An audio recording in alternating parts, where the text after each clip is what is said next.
آج بڑے عرصے کے بعد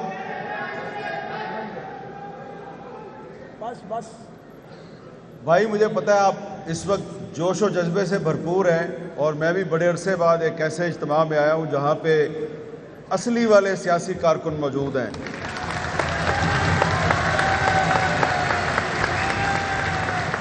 لیکن اور ایک اور خوشی کی بات یہ ہے کہ آج کے اس جلسے میں رانا ثناء اللہ صاحب موجود ہیں۔ ظاہر پنجاب مسلم لیگ کے صدر ہیں، لیکن یہ بھی ایک اصلی سیاسی کارکن ہے۔ لیکن یہ میں نے رانا صاحب کی جو تھوڑی سی تعریف کی ہے، اس کی ایک وجہ ہے۔ وجہ یہ ہے رانا صاحب ایک مسئلے میں پھنس گیا ہوں میں رانا صاحب ایک مسئلے میں پھنس گیا ہوں۔ مسئلہ پتہ ہے کیا رانا صاحب؟ مسئلہ یہ ہوا ہے کہ ابھی جب میں ادھر آ رہا تھا تو یہ باہر مجھے ایک بزرگ سیاسی کارکن ملے۔ انہوں نے مجھے پہلے گلے سے لگایا، پھر میرا ماتھا چوما، اور پھر کہا کہ بیٹا جی آپ نے آج خواجہ رفیق شہید کی برسی پر وہی تقریر کرنی ہے جو آپ نے 30 سال پہلے ٹاؤن ہال میں کی تھی۔ میں کہا بزرگوں، او بزرگ پیچھے بیٹھا ہے، او پیچھے بیٹھا ہے۔ میں نے کہا بزرگوں وہ تو بڑی سخت تقریر تھی، اور اس وقت تو آپ کی پارٹی کی حکومت بھی نہیں تھی، آج تو آپ کی پارٹی کی حکومت بھی ہے اور سلمان بھائی وزیر بھی ہے، تو وہ تقریر میں کیسے کروں؟ تو انہوں نے کہا تینوں قسم پا رہے ہیں پترا، اوے اصل گل دس دے، وزیر وزور بھول جا سارے اج۔ تو میں رانا صاحب پھنس گیا۔ انہیں قسم پاتی، بابا جو پیچھے بیٹھے برا نہ منانا۔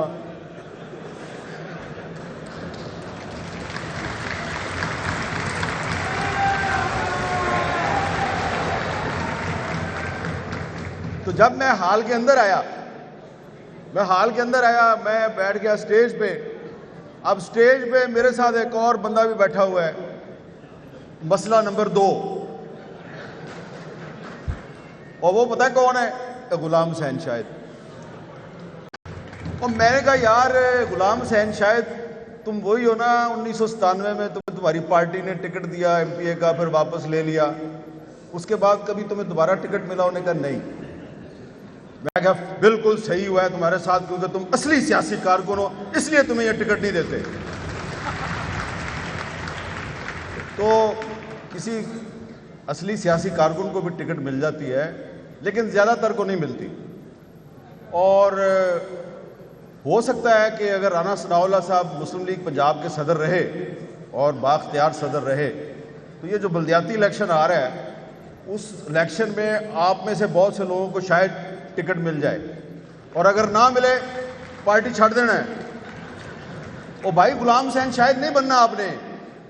وجہ یہ ہے کہ خواجہ رفیق صاحب جو ہے نا، اب ان کی بات کرتا ہوں میں نے مجھے پتہ ہے آپ سب کا محبوب قائد ہے خواجہ سعد رفیق، ٹھیک ہے، میرا بھی محبوب ہے،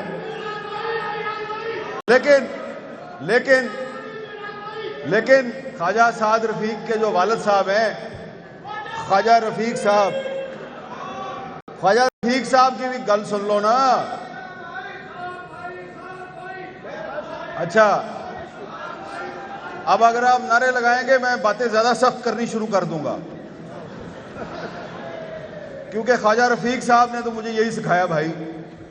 خواجہ رفیق صاحب نے مجھے کیا سکھایا؟ تحریک پاکستان کے کارکن تحریک پاکستان میں گرفتار ہو گئے، گرداسپور جیل میں بند رہے، اور یہ نہیں تھا کہ کوئی عام سے خاندان سے تعلق نہیں تھا بھائی، بڑے امیر گھرانے سے تعلق تھا۔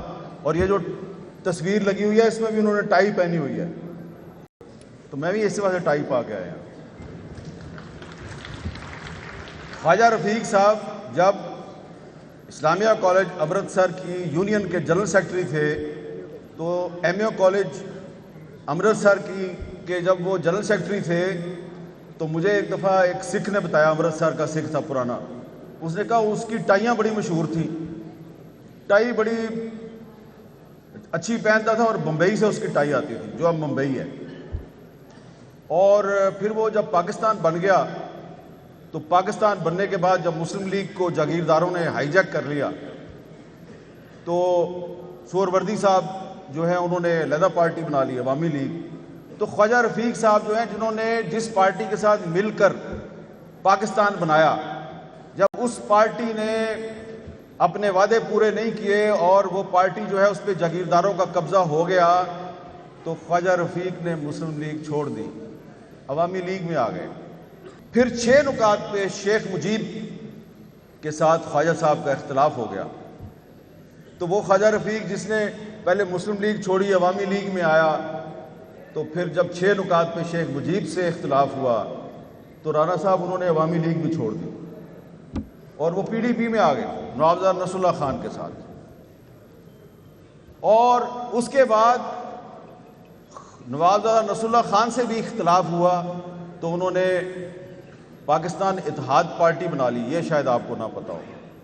آخری دنوں میں خواجہ رفیق صاحب نے پاکستان اتحاد پارٹی بنا لی تھی۔ تو میں نے آپ کو یہ چھوٹی سی ہسٹری اس لیے بتائی ہے کہ جو اصلی سیاسی کارکن ہوتا ہے نا، آپ جیسا اصلی سیاسی کارکن، وہ اپنے اصول پہ سودے بازی نہیں کرتا۔ اور صرف میں آپ سے ایک سوال کرتا ہوں کہ ذرا اپنے دل پہ ہاتھ رکھ کے اپنے آپ سے پوچھئے کہ اگر آج خواجہ رفیق صاحب زندہ ہوتے تو کیا وہ حکومت کے کسی وزیر کے اس بیان پر چپ رہتے کہ یہ ایک ہائیبرڈ نظام ہے اور بڑا کامیابی سے چل رہا ہے؟ بھئی جس آدمی نے جمہوریت اور آئین کی پاسداری کے لیے، جس نے انسانی حقوق کے لیے اپنی جان دے دی، کیا وہ خواجہ رفیق یہ برداشت کرتا کہ مسلم لیگ کی حکومت ہو اور کوئی کہے کہ یہ ہائیبرڈ نظام ہے؟ تو یہ بات میں اس لیے کر رہا ہوں کہ یہ اصلی سیاسی کارکنوں کا اجتماع ہے اور اصلی سیاسی کارکنوں کو یہ سوچنا چاہیے کہ اگر آپ نے اس ملک کو آگے لے کے جانا ہے اور اس ملک کی سیاست میں آپ نے بھی کردار ادا کرنا ہے تو ہائیبرڈ سسٹم میں سیاسی کارکن کی کوئی گنجائش نہیں ہے۔ ہائیبرڈ سسٹم میں تو مفاد پرست لوگ جو ہیں وہی جو ہے وہ آگے آتے ہیں۔